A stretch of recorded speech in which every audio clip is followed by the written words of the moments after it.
Assalamualaikum warahmatullahi wabarakatuh.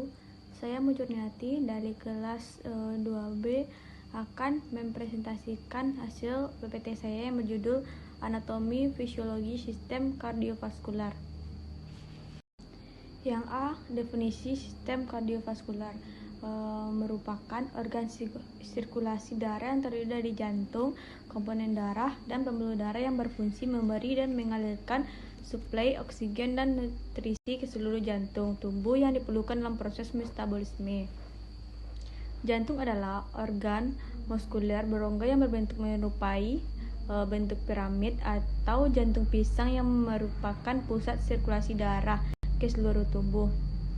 Jantung terletak dalam rongga torak pada bagian mediastinum. Letak jantung ada di dalam perikardium, di rongga mediastinum dalam rongga torak. Tepat di belakang tulang dada, kurang lebih 2/3 bagian terletak di sebelah kiri dari garis tengah.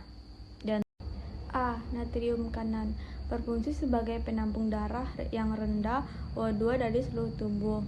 Yang B. Natrium kiri berfungsi menerima darah yang kaya O2 dari 2 paru melalui 4 buah vena pulmonalis. Kemudian darah mengalir ke vertikal kiri, lalu seluruh tubuh melalui aorta. Yang C. Vertikal kanan berfungsi sebagai menerima darah dari atrium kanan dan dipompa ke paru-paru melalui arteri pulmonalis.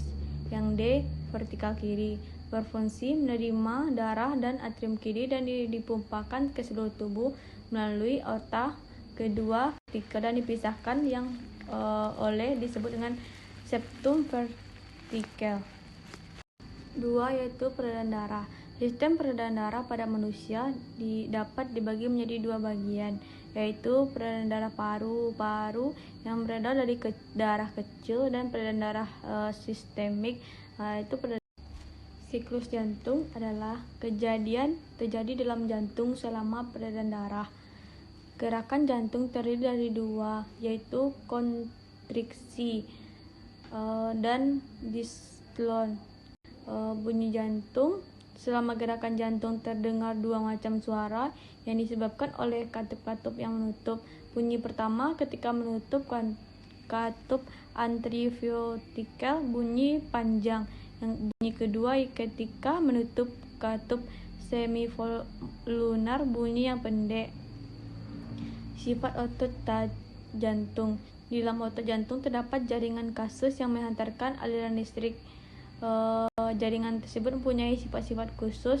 Yang pertama, kemampuan berkontraksi, konduktivitas atau daya antar. Yang ketiga yaitu ritme atau bunyi teratur. Itulah hasil PPT saya. Jika ada salah, saya minta maaf. Saya akhiri dengan wabillahi taufiq wal hidayah. Assalamualaikum warahmatullahi wabarakatuh.